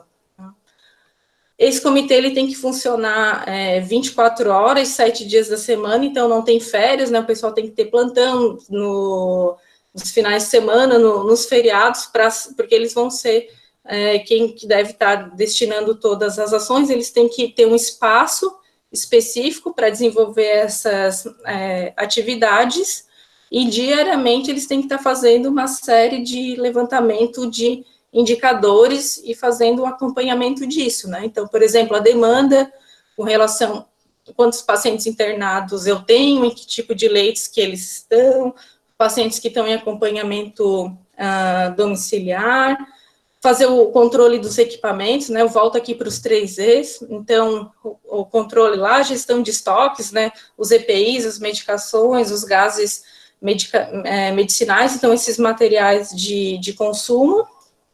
Tem que ter também o controle daqueles materiais que são de uso permanente, né? Então, ventiladores, monitores, a própria cama hospitalar, então tem que saber quantos que eu tenho, se estão funcionando, se não estão, as que foram para manutenção, quando que volta, e assim por diante. Tem que saber a saída também, então tem que saber quantas pessoas estão recebendo alta, tem que saber os óbitos, né? Então tem que estar ligado nesses indicadores e com relação à equipe, né? Então, tem que saber quantos profissionais eu tenho à minha disposição para trabalhar, quantos que estão ativos, quantos que estão de folga ou de férias, se eventualmente eu precisar cancelar ou a folga ou as férias, quantos que estão afastados e por qual motivo de afastamento, né? Porque se for licença, algum tipo de licença, que não seja licença de saúde, eventualmente pode estar sendo cancelado também, e esse profissional está convocado a trabalhar. Quantos membros dentro dessa equipe eu tenho e que tem as habilidades necessárias para o tipo de demanda que vai ser enfrentada. Agora, no caso da Covid, o pessoal fala muito da UTI, né? Então, quantas pessoas são capacitadas para estar atuando dentro da UTI e quais as demandas de capacitação que eu tenho e com relação à motivação e saúde mental também da equipe, como que está. Então, tudo isso pode ser monitorado, aqui tem alguns exemplos, e a partir desse monitoramento a gente sempre tem que gerar um plano de ação, né? Esse plano de ação que é muito importante, né? Ter um responsável, ter um prazo e sempre estar monitorando o quanto dele que já foi concluído, tá? Alguns exemplos aqui para a rede hospitalar, né? Para ficar um pouquinho mais claro, às vezes o pessoal quer saber, mas lá dentro do hospital, né? Em teoria, a gente consegue aumentar até em 20% a capacidade de leitos de um hospital. Como que a gente faz isso? A gente tem que transformar a recepção, a gente tem que transformar o centro cirúrgico, né? A gente tem que achar novos meios para os locais que a gente já existe, né? E dessa forma a gente conseguiria, em até 20%, aumentar a capacidade de leitos, ou seja, um hospital aí que tem 300 leitos, 20% disso são 60 leitos, então ele passaria a ter quase 360 leitos, né? Outra coisa importante é a capacidade que a instituição tem de admitir pacientes graves, né? E com qualidade. Então, dependendo da instituição, essa capacidade é de 5 a 10 pacientes graves em 24 horas, né? Então, veja que não é um número muito alto, né? Mesmo num hospital com uma infraestrutura boa, né? Se você começa a receber mais do que esses 5 a 10 pacientes em 24 horas graves, provavelmente você pode estar pecando no atendimento de muitos deles, né? E para conseguir toda essa demanda, você ainda precisa ter leitos disponíveis, ter equipe disponível também para fazer esse atendimento, suspender procedimentos eletivos e trabalhar também com triagem reversa, né? Que seria avaliar aqueles pacientes que já estão internados na instituição e tentar, no máximo possível, dar alta para continuar o tratamento em casa ou transferir para um hospital de menor complexidade para que ele continue o tratamento lá. E para finalizar, um ponto muito importante, né, é se comunicar com a sociedade, né, então desenvolver formas de transmitir essas informações e o que está sendo feito para a sociedade, para que a gente não trabalhe com as fake news, para que a gente trabalhe com as informações verídicas, né, e assim a sociedade apoia o que está fazendo, né, não tem ideias erradas, certo? Passei aqui, tive que dar uma acelerada, né? Tudo bem, professora Caroline, muito obrigada pela sua colaboração. Agora esse espaço está aberto para que possam ser feitas perguntas às nossas convidadas, então vocês podem fazer perguntas no chat e a gente vai estar respondendo em bloco de 5.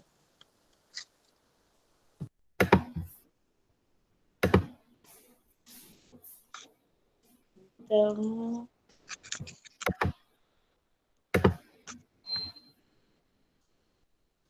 Sempre assim, todo mundo tem um monte de pergunta no final.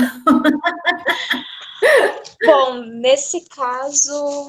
A gente, Tassiara, as perguntas elaboradas pela turma. Isso, por gentileza, Maria Eduarda, tem algum questionamento?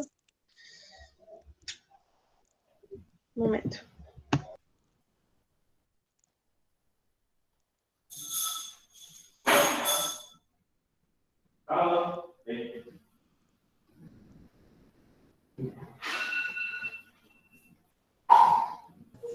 Tem a pergunta da Pieira ali no chat. Acho que é para Luciana. Luciana. Eu vi ali, meninas, acabei de ler, então, é grupo, né? Que pergunta difícil, né? Como que a gente consegue reverter a emenda constitucional 95 e aumentar o financiamento para o SUS? Isso é uma grande discussão, né? Então, o aumentar o financiamento para o SUS, há várias discussões em torno disso, né? De onde a gente conseguiria mais recursos, né, para o SUS, e se discutiu muito a questão da destinação dos recursos do pré-sal para o SUS, né, de uma nova alíquota, como era o ICMS, né, para tentar conseguir mais recurso para o SUS, né, mas o nosso grande problema nesse momento é que a gente precisa antes reverter a PEC para depois a gente pensar em mais recurso para esse SUS, né? Então, a gente não consegue pensar em mais recursos sem antes, que agora não é mais a PEC, né? Uma emenda constitucional mesmo, né? Os sanitaristas, os grandes sanitaristas brasileiros falam de um forte movimento social, né? Então, precisa existir uma pressão popular, né? Então, o que acontece é que hoje a gente tem... entre os nossos governantes, né, muitas pessoas com interesse em relação à iniciativa privada, né, então a gente tem muitos gestores da iniciativa privada, né, que são governantes também, então é sempre uma pressão muito grande, né, para a aprovação de algumas questões que beneficiam em muito o setor privado, né.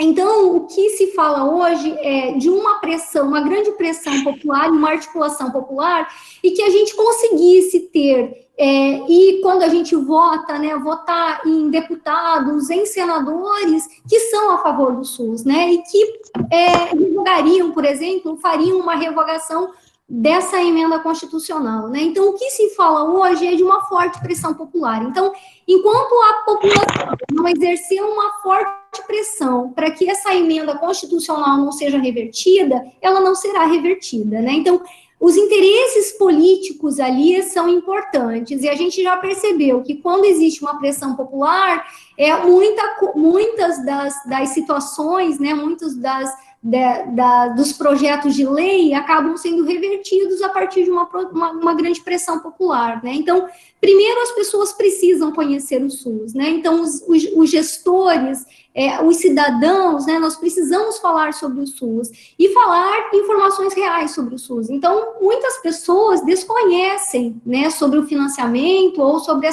essa emenda constitucional, né? Então, eu não tenho uma receita, né, para te dizer assim, olha, se a gente fizer isso vai dar certo, né, mas o que a gente fala tem que ter uma forte pressão popular para que a gente consiga reverter essa emenda, então dizer que a gente precisa de mais recurso para o SUS, e isso ficou nítido com a pandemia, né, então a gente precisa destinar esses recursos e a gente precisa de eficiência também, né, que aí é um papel importante de vocês. Mas algo que se fala também é que a gente precisa conhecer os nossos governantes. Então, na próxima campanha em que vocês forem votar, votem em quem for a favor do SUS, porque a gente vota em muitas pessoas que são contra esse sistema. Teve um estudo que saiu recentemente que diz que 80% dos médicos brasileiros são contra o SUS, mesmo porque muitos médicos têm seus consultórios privados, né, ou fazem parte do subsetor de saúde suplementar, então muitos dos médicos mesmo não defendem o SUS, né? Então, isso realmente nos dói fortemente, né? Então, o que a gente precisa pensar é em quem a gente vota, né? E a gente precisa participar mais, né? Então, quando os professores de vocês dizem para vocês participarem das reuniões dos conselhos de saúde, não é em vão, né? Então, lá se votam muitas questões, né? E às vezes a gente desconhece essas informações e vota a favor delas também, né? Então, a participação popular é essencial e o SUS nos permite isso pela Lei 8.142. Então, nós não exercemos nosso papel de cidadão, que é lá fiscalizar onde está sendo gasto o recurso da saúde. Então, é importante que nós façamos isso também, né? A pressão popular, os movimentos sociais são fortes em relação a isso, e observar em quem a gente vota, né? Votar em pessoas que sejam a favor do SUS. E depois que a gente reverter a emenda constitucional 95, a gente pensa em mais recursos para o SUS, né? Que vai ser mais difícil, porque a gente vai ter um impacto econômico grande no nosso país, né? Então, vão ter outras demandas, né? Então, é preocupante, porque quando a gente vê, e eu já vou encerrar aqui, mas quando a gente vê que quase 50%, 45% do produto interno bruto do nosso país vai para pagar a dívida e juros e amortização da dívida, né, e juros dessa dívida, é realmente de doer o coração, porque daí o que sobra para a saúde, para a educação, para saneamento básico, porque os determinantes da saúde são imensos, né, a gente também não pode só investir em saúde, em educação, se a gente não investir em saneamento, né, então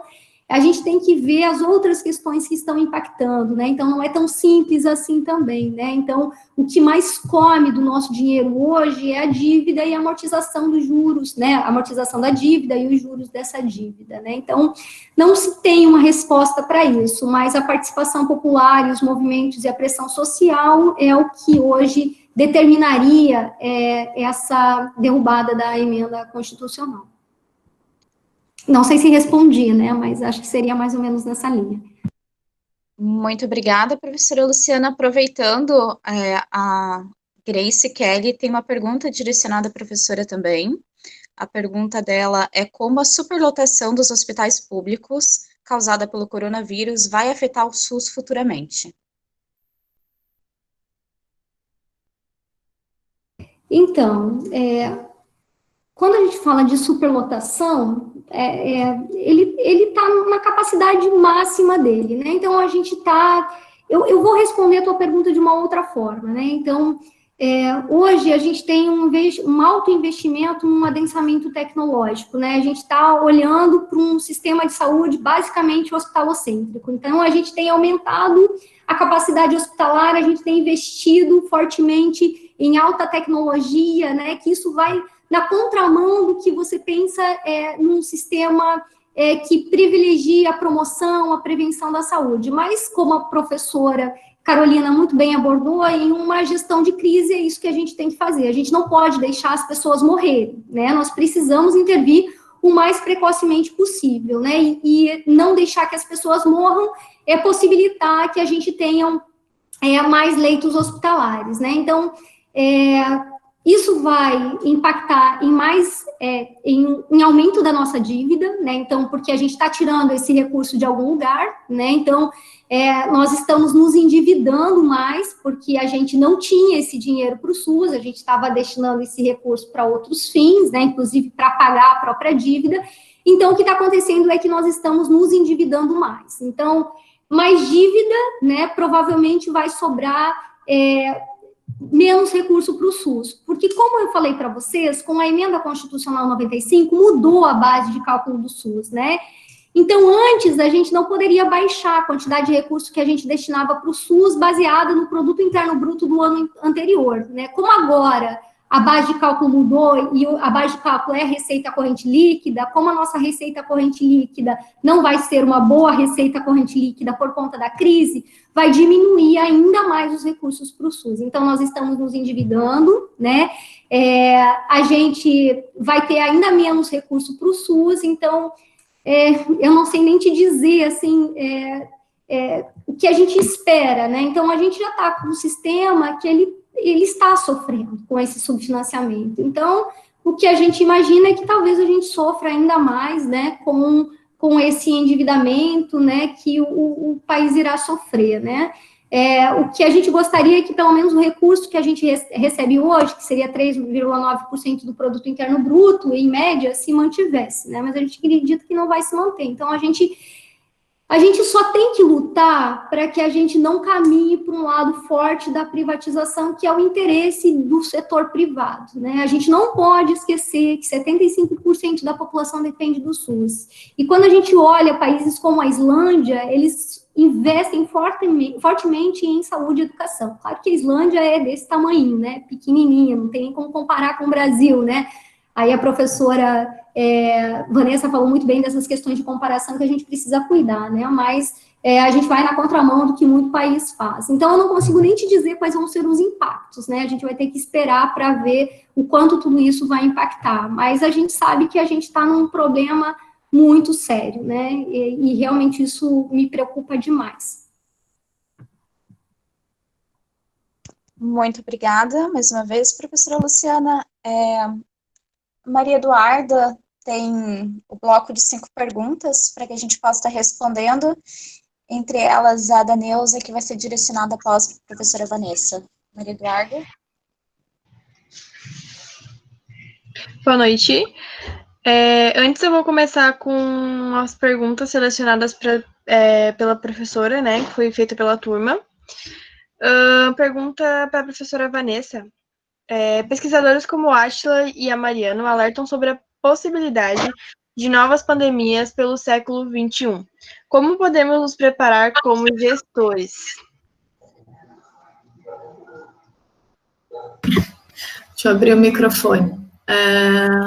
Excelente colocação. Como a gente se prepara? Aprendendo do que já tem acontecido, né? A gente se prepara por buscar manter informações de forma confiável, manter o controle de dados de forma confiável, as notificações, e como complementando tanto que a Luciana quanto a Carol trouxeram, a gente precisa ter pessoas preparadas para gerir a crise. A gente precisa, dentro de um sistema global como é o SUS, um sistema gigantesco e robusto como é o SUS, ter pessoas que estejam preparadas para realizar a gestão de crise. E então é papel de cada um de vocês. Hoje a gente tem aprendido, utilizado muito do que a gente aprendeu com a epidemia do H1N1, né?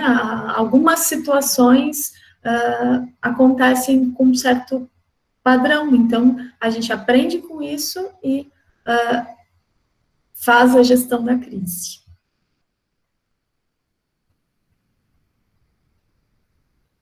Certo.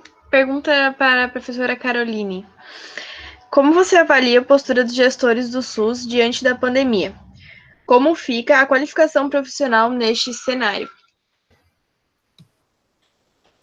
Pergunta da Amanda, né? Eu estava pensando nela, né? Então, quando a gente falou ali do plano de emergência, do comitê de crise, uma coisa muito importante é a unidade de comando.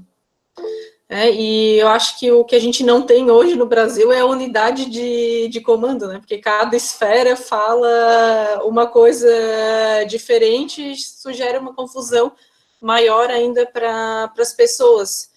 E mesmo se o gestor não está ligado diretamente ao SUS, mas de alguma forma ele é gestor também, né?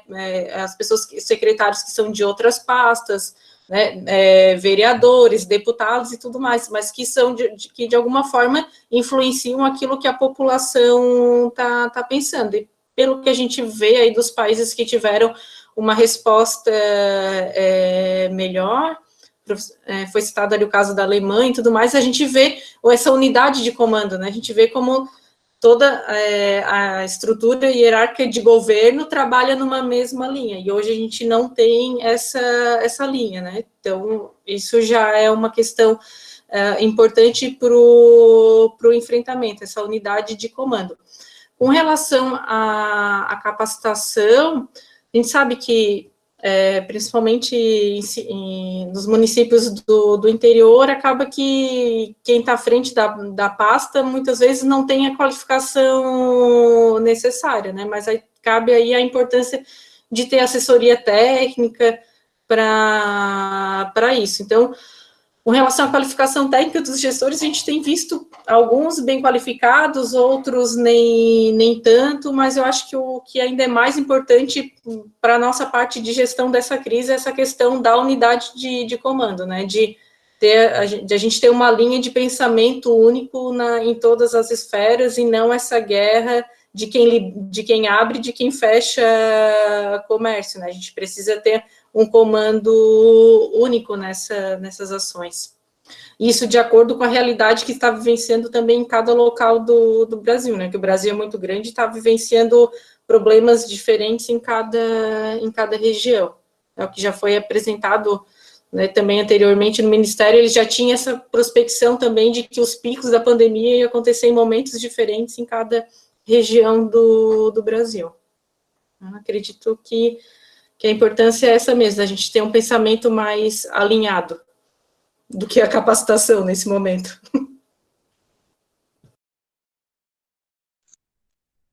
Muito obrigada, professora Carol.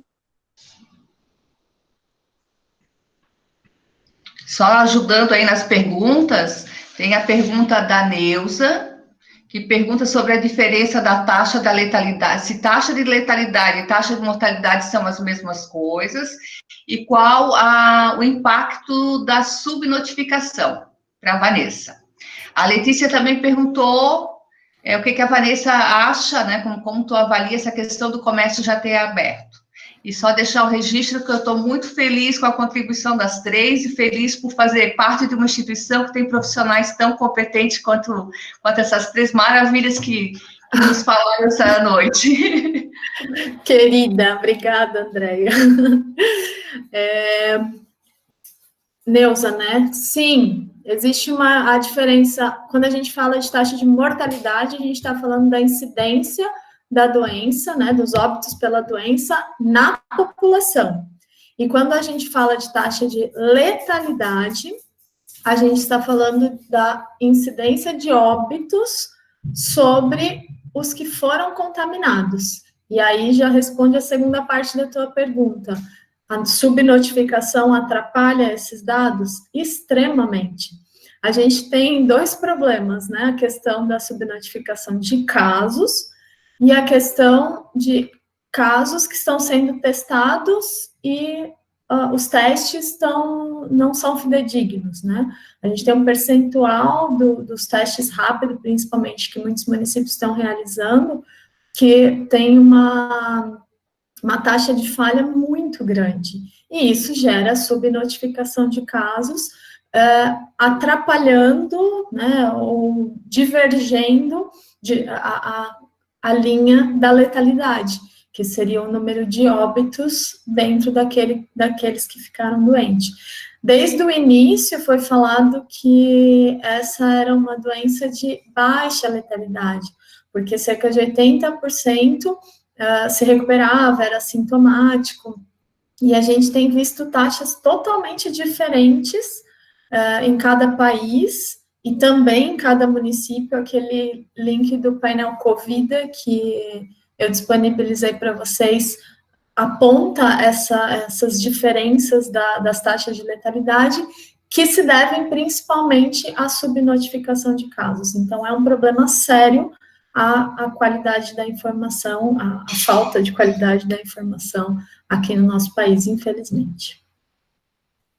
E a outra pergunta sobre o comércio, né? Os números têm que ser acompanhados. Toda ação, a gente tem, a Carol colocou muito bem, a gente não tem um núcleo que comande as coisas, né, que tenha um processo decisório.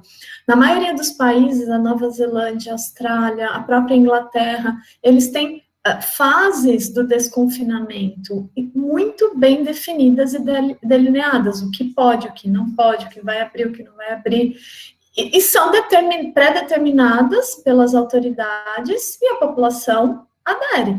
né? Aqui no Brasil a gente tem visto de tudo. A gente tem visto manifestação dos donos de academia, manifestação das igrejas, manifestação...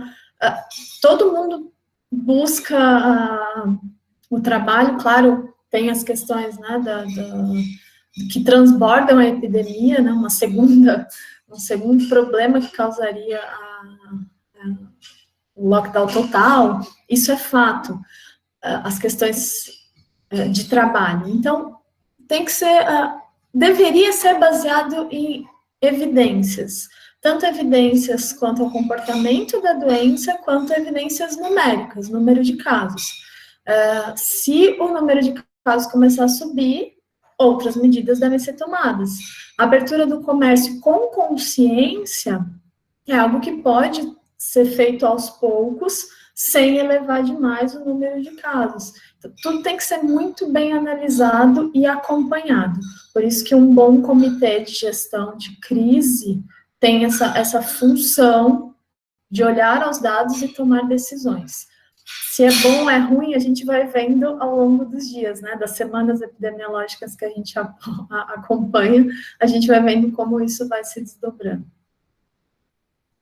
Espero que tenha respondido. Muito obrigada, professora Vanessa. No chat, a gente tem a pergunta do Marcos, que é direcionado para a professora Luciana. A desigualdade social no Brasil é extrema. Regiões mais pobres têm sofrido com maior número de mortes.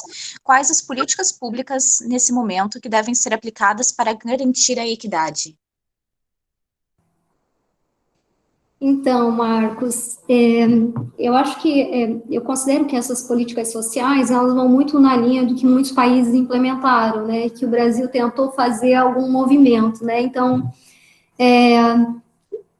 os condicionantes da saúde são muitos, né, então, quando você fala dessas regiões mais pobres, a gente tem que pensar que essas pessoas, elas não têm condições de saneamento, elas não têm alimentação adequada, né, então, a gente tem que ter um forte incentivo social aí, né, que é o que o Brasil tentou fazer, né, que é prover as condições mínimas para que essas pessoas conseguissem, né, sobreviver por esse período, né.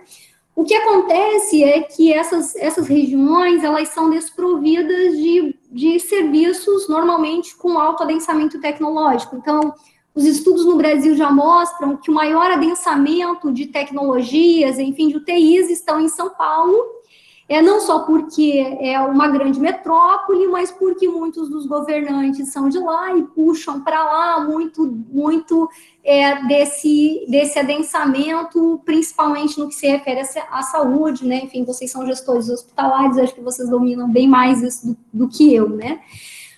Mas em se tratando de saúde, a gente vai ter que pensar que a gente vai ter que garantir vida para essas pessoas, né? Então, a gente precisa olhar para esse território e ver o que esse território tem. Então, se esse território tem estratégia de saúde da família ali, nós precisamos fazer com que essas estratégias de saúde da família realmente funcionem. Então, é esse agente comunitário, né, que vai coordenar, seja por mensagem de WhatsApp, vai contribuir para esse controle, então, também de que as pessoas consigam se manter em casa e também monitorar essa questão de sinais e sintomas para que a gente possa colocar essa pessoa dentro do fluxo, como eu tinha dito anteriormente.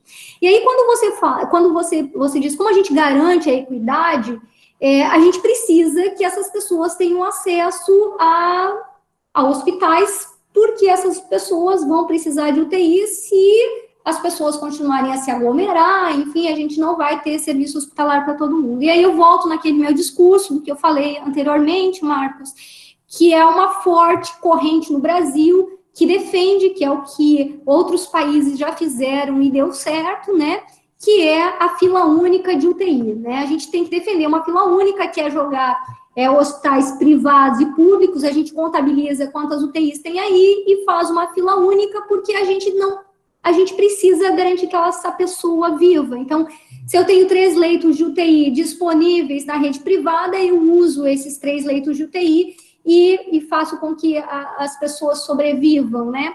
O problema é que como que a gente paga a conta para esse setor privado, né? Então, que é a pergunta anterior da colega. Então, a gente está se endividando, comprando respirador, construindo hospitais de campanha, e o setor privado sabe que a gente não vai conseguir pagar a conta, né? Mesmo que a gente pague somente os custos, né, daquela internação. Então, se você hoje buscar o que grandes pesquisadores falam sobre como garantir a equidade dentro desses territórios, é garantir o hospital para todos, né, para que eles consigam sobreviver, né, pensando na questão mais radical do que a Covid pode impactar, que seria a morte, né. Então, a fila única é uma defesa, né, que se tem feito e é algo para ser pensado quando se pensa no sentido de garantir que todos possam ter acesso aos serviços hospitalares.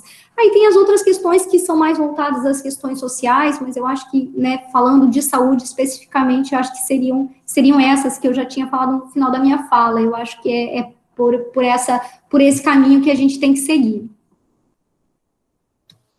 Posso só complementar uma coisinha ali da fala da Luciana, com relação a isso da fila única, né? Até para frisar que na contratualização dos planos de saúde já tem a cláusula lá que prevê que em situação de calamidade o plano não é obrigado a atender. Então, essa questão de ter ou não ter a fila única é mais um jogo de interesse mesmo, porque legalmente se tem condições para isso, porque numa situação de calamidade o plano não é obrigado a continuar prestando o serviço dele, né? Ele pode dizer que ele não tem condições de prestar então é uma situação mesmo de jogo de poder, para haver essa fila única ou não, porque legalmente ela é totalmente viável, né? Só para reforçar. Perfeito. Ótimo, muito obrigada, muito obrigada. Então, nós temos 3 perguntas, e com essas 3 a gente encerra, né? Mesmo porque já passamos o nosso horário. Então, tem uma questão para a Carol, do Adilson. Ele argumenta que a maioria dos hospitais já tem algum tipo de plano de contingência. Porém, como fazer quando um evento acaba revogando, né? Não dando conta de todos esses planos que já existiam? A Andriele pergunta também para a Carol sobre a questão da gestão em cidades pequenas, né? De que forma a gestão na saúde em cidades menores podem contribuir. E aí tem uma que é para as 3, aí, né, respondendo essa pergunta, a gente pode fazer, você já pode fazer as considerações finais também, tá? É do Cristóvão, do primeiro módulo, ele fala o seguinte: eu queria saber a respeito de como manter a saúde mental, tanto do gestor como as dos demais profissionais que estão lutando contra a Covid, pois eles têm que fazer o possível e o impossível para trabalhar em um sistema danificado e totalmente sucateado. Exemplo de Manaus e Belém, que colapsou, hospitais estão fechando, os profissionais da saúde estão largando seus postos. Como lidar com a saúde mental dessas pessoas que escolheram salvar outras, mas não pode salvar por conta do sistema danificado? Aí, com essa, a gente encerra. Posso começar respondendo as minhas ali? Então, isso. O Adilson tinha perguntado com relação ao plano, né? Bom, como eu comentei ali, o plano ele tem que ser dinâmico e flexível, né? Então, como a gente faz um planejamento estratégico, né? A gente trata cenários, traça um cenário bom, um mais ou menos, um muito ruim, e a gente vai tentando caminhar dentro desses cenários, e se a realidade não se apresentar dessa forma, a ideia é que o plano não seja engessado, que ele possa ser adaptado e com base nas novas informações que vão chegando, a gente vai tentando se alinhar a essa nova realidade, né? Então, é essa importância da flexibilidade, da dinâmica do plano. Com relação à gestão no interior, eu acho que é como, não só para o gestor, né, mas de profissionais de saúde como um todo, acho que a gente tem uma dificuldade de interiorizar os profissionais capacitados, né, em todas as áreas da saúde. Eu acho que à medida que as pessoas vão se tornando mais capacitadas, elas vão vindo muito para os grandes centros, aí a gente tem uma concentração grande, né, nas capitais, nas regiões metropolitanas, aí cidades de maior porte, e o interior ele sempre vai ficando defasado nesse ponto, né? Eu acho que a gente precisa ter pessoas capacitadas que também queiram morar no interior, que às vezes queiram ter um status não tão grande como teria numa cidade maior. Acho que passa um pouquinho por isso também, das pessoas quererem se fixar no interior, e também a gestão na saúde ainda é uma área que a gente ainda necessita muito capacitar pessoas nessa área, né? A gente tem poucas pessoas com essa capacitação, e as poucas que a gente tem não tem tanta vontade, assim, de se fixar no interior. Então, a gente precisava trabalhar, acho que nessas duas vertentes, né? Tanto capacitar mais pessoas, como também fixá-las no interior. Se eu respondi a pergunta. Tinha mais alguma que era para mim? Não, específica não, né? Acho que eram essas duas que eu anotei aqui. Se quiseres falar já da questão da saúde mental, né, com relação aos profissionais que estão na linha de frente, aí já fecha a tua fala também. Aí depois a gente passa para a Vanessa e para a Luciana.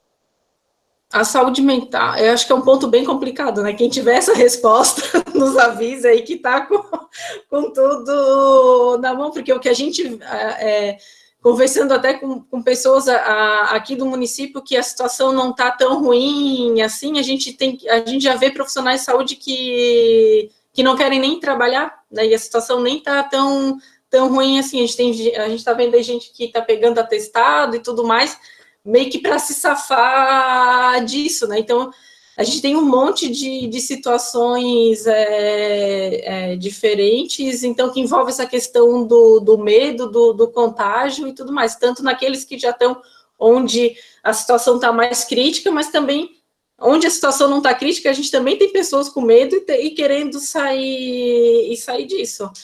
Eu acho que é uma situação bem complicada. Eu não tenho uma resposta nesse momento, mas eu acho que o máximo que eu, como gestora, é você tentar prover para essas pessoas que estão aí na linha de frente a melhor condição de trabalho possível, né?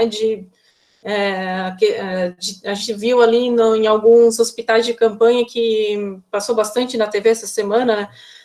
Não tinha nenhum local de descanso, não tinha nenhum banheiro próximo ali da área de atendimento, tinha que desparamentar todo e lá do outro lado do mundo para conseguir usar um banheiro, para tomar um copo d'água. Então, desde essas situações mínimas, não é nem de conforto, né? Mínimas de cuidado com o profissional, até os outros EPIs. Aí depois a gente vai avançando, né, para as escalas de trabalho, para remuneração e tudo mais, para conseguir tentar minimizar esse impacto. E eu acho que também trabalhar com profissionais da área de saúde mental, né, com psicólogos e psiquiatras, está também atuando diretamente com essas equipes, mas não tem uma receita de bolo para passar, não. Se alguém tiver, me passa aí, que eu vou passar para vários colegas que estão precisando.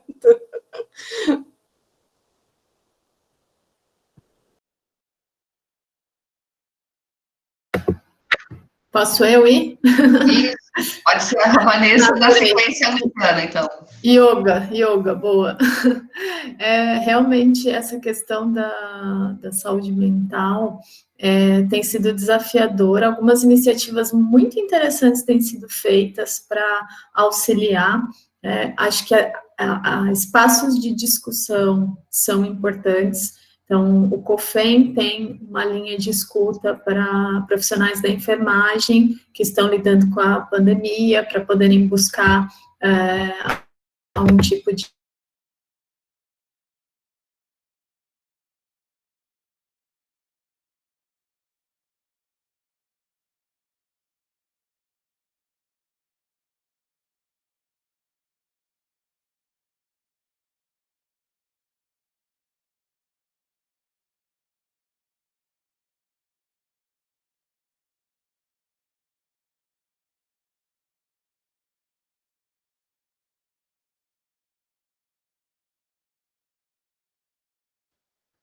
Acho que o da Vanessa travou, né? Se ela não conseguir retornar, a Luciana complementa, então. Pode ser? Olá, então eu vou complementar, mas eu vi que a Vanessa estava falando desses serviços que já se dispõem, então eu vou deixar ela finalizar essa questão e vou tomar outra linha, né? O que eu gostaria de dizer é que não se pode deixar aos profissionais de saúde que decidam quem vai morrer e quem vai viver, né, que é o que tem acontecido, né, então a gente vê em Manaus o médico ou o enfermeiro, né, o médico, que é o que está na linha de frente, tendo que dizer quem vai viver, quem vai morrer, né, porque ele está ali e ele precisa priorizar alguém para aquele respirador, né, então, o que eu quero dizer é que isso afeta emocionalmente, não vejo que existe uma receita que vai dizer que aquela pessoa não vai sofrer mentalmente se ela está tendo que decidir quem vai viver, quem vai morrer, sendo que ela foi formada para a vida, né, para que as pessoas se mantenham vivas, pela saúde, eu luto pela saúde, não pela morte de alguém, né, então isso afeta o emocional e o psicológico de qualquer profissional, e eu fico me colocando, às vezes, no lugar desses profissionais que estão lá em Manaus, por exemplo, né, então o que se precisa, e a minha mensagem é para vocês como gestores de saúde, é que isso não fique nas mãos dos profissionais de saúde, porque não é responsabilidade deles essas decisões, então, ter protocolos muito definidos, né, de como vai ser o fluxo dentro daquele hospital, quando aquele hospital entrar em colapso, precisa estar claro, para que aquele profissional não se sinta culpado pela decisão que ele terá que tomar naquele momento, né, então, a gestão é fundamental nesse processo, então, o profissional, ele precisa ter a clareza de que ele está seguindo o protocolo daquela instituição para aquela condição, né, só que há vários fatores ali envolvidos, né, a sobrecarga de trabalho, né, e a Vanessa vai explorar um pouquinho do que se tem, pelo que eu vi ali na fala dela hoje, disponível, de movimento, já no sentido de uma escuta ativa desses profissionais, só que isso é remediar, né, então a gente precisa criar soluções, né, e as soluções, elas são muito complexas, né, então, para finalizar a minha fala aqui, porque eu não respondi a pergunta de vocês, que é em relação à saúde mental, porque eu não tenho uma resposta pronta para essa questão, eu gostaria de deixar uma mensagem aqui, final, para vocês, dizendo que a gente precisa lutar por um sistema de saúde público que seja um sistema de saúde público pelo qual nós queiramos ser atendidos, né, e não um sistema no qual eu quero trabalhar, porque muita gente quer trabalhar no SUS, mas ninguém quer ser atendido pelo SUS, né, então é esse movimento que a gente tem que fazer, é um movimento de que disponha de mais recursos para esse sistema, e vocês são gestores, então a questão da ineficiência fica na mão de vocês, como gestores desse sistema, né, então foco nessa questão da ineficiência, que isso é fundamental para o nosso SUS também, né, e lutar por esse sistema. Então, essa é a mensagem que eu deixo para vocês, né, não tenho uma resposta, assim como a Carol, em relação a essa situação de saúde, porque a gente tem esses movimentos de escuta, mas a raiz, o cerne do problema, ele precisa ser atacado, porque senão a gente vai continuar fazendo o que a gente sempre faz. Faltou medicamento, eu compro medicamento, acabou o leito, eu tento, a gente está sempre tentando consertar quando as coisas estragam, né, a gente nunca vem antes do problema, então a gente precisa atacar na raiz do problema, então é para isso que eu chamo a atenção de vocês nesse momento. Eu já vou me despedir aqui, eu quero agradecer o convite, eu me senti muito feliz de poder estar aqui hoje com vocês, né, desculpem as limitações também, né, porque a gente, né, quer explorar tanta coisa, né, e que existam mais momentos como esse, que a gente possa conversar mais sobre situações tão importantes. Então, eu que já estive na ponta, vivenciando ali como enfermeira na ponta, o quanto são importantes bons gestores de saúde, o quanto eles fazem total diferença em um território, né, em um município, um estado, e a gente vive isso, né, a gente vê isso quando compara o Brasil a outros países, né, então, muito obrigada pelo convite, eu me senti realmente muito feliz em poder estar aqui hoje. Nós agradecemos imensamente a tua contribuição, Luciana, com certeza os alunos tiveram mais uma fala de defesa do SUS bastante acirrada, né, complementando a minha de sala de aula, que bato nessa tecla todos os dias, mas muito, muito obrigada realmente pela tua contribuição. Eu só não sei se a professora Vanessa conseguiu recuperar a conexão, eu vi que entrou e saiu. Voltou, então pode fazer seu questionamento. Desculpa. Desculpa, bem na hora da Hoje até que aconteceu um pouco. Verdade, foi tudo bem.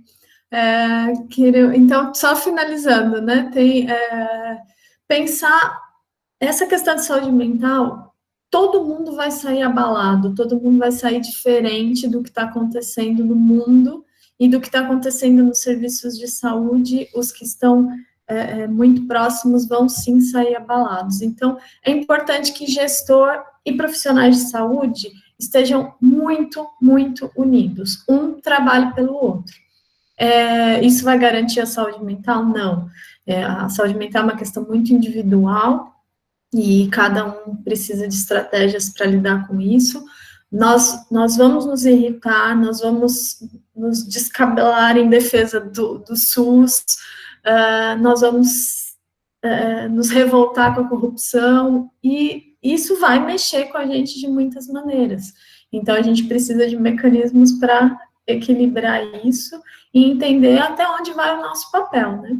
Eu acho que trabalhar com informação é extremamente importante, então que a gente ajude a divulgar informações confiáveis, que a gente aprenda a buscar fontes confiáveis de informação, que a gente tenha um limite na quantidade de informação que a gente consome, e talvez a gente consiga ter um certo nível de sanidade mental. E quero agradecer muito a oportunidade de estar aqui com vocês, foi uma honra participar dessa mesa. Amei conhecer a professora Luciana, minha colega enfermeira, que não é do meu tempo aí de Joinville. Quero trocar mais ideias com vocês aí. E a Carol também, quando a gente fala essas coisas, sempre entrega a idade, né, foi minha aluna, então fico muito feliz de vê-la como colega no IFSC, parceira, né, a professora Andréia, muito querida, e todos vocês, estudantes de uma área tão nobre que é a gestão de serviços de saúde, né? Então, a gente, como profissional de saúde, depende muito de bons gestores, e eu sempre defendi, eu coloquei ali no chat, gestor de saúde não tem que ser cargo indicado, tem que ser alguém capacitado, né? Alguém com formação técnica. Quando isso mudar, não vamos nem falar do Ministro da Saúde, quando isso mudar, talvez a gente tenha qualidade na assistência em saúde. Então, obrigada a todos e uma ótima noite. Boa noite, professoras. Muito obrigada. Para finalizar, eu gostaria de agradecer a presença de todos. Estamos muito felizes com o número de alunos que nós tivemos participando. Eu estou babando nas informações que vocês passaram. Eu entrei recentemente no IFSC, então estou aprendendo com cada uma de vocês. Então, quero agradecer as palestrantes convidadas, que partilharam não só os seus conhecimentos, e meninos e meninas, que conhecimentos mulheres têm, hein? Os conhecimentos que vocês têm, partilharam conosco, mas abriram tempo para que nós pudéssemos aprender um pouquinho com vocês. Muito obrigada. Podem ter certeza que todos nós saímos daqui com um conhecimento muito, muito avançado, assim, aprendemos muito com vocês. Gostaria de agradecer ao segundo módulo de gestão, que nos auxiliou em todo esse processo, que esteve junto conosco na criação de alguns materiais, formulando também as perguntas, em especial as meninas que foram mediadoras, a Tassiara, a Maria Eduarda, a Edelyn. Nesse momento, eu peço que fique conosco, de preferência, só os alunos do segundo módulo, que nós temos ainda uma informação para trabalhar com eles, eu e a professora Andréia. Somos duas Andréias trabalhando exatamente igual, os nossos nomes, então eles nunca sabem de quem que eles estão falando. Meninas, muito obrigada mesmo, foi maravilhoso o tempo que passamos com vocês. Muito obrigada, tchau. Boa noite. Obrigada, boa noite a Boa todos. noite. Beijão. Tchau, tchau. Depois manda a gravação, hein, que vai para o nosso canal do YouTube. Pode deixar. Se todo mundo autorizar, se todo mundo autorizar. Alguém quer falar ali? Hora do poema. Para finalizar. Pode falar, por favor. Lá vai. Não há vagas de Ferreira Goulart. O funcionário público não cabe no poema com seu salário de fome, sua vida fechada em arquivos. Como não cabe no poema o operário que esmerila seu dia de aço e carvão nas oficinas escuras. Porque o poema, senhores, está fechado. Não há vagas. Só cabe no poema o homem sem estômago, a mulher de nuvens, a fruta sem preço. O poema, senhores, não fede nem cheira. Boa noite. Boa noite. Boa noite, Cris. Que lindo, obrigada. Valeu, pessoal. Boa noite. Parabéns para o segundo módulo, para os professores, pela organização do evento, tá? Adorei participar. Obrigada, Carol. Obrigada pela parceria. Boa noite. Boa noite, parabéns. Obrigada, professor.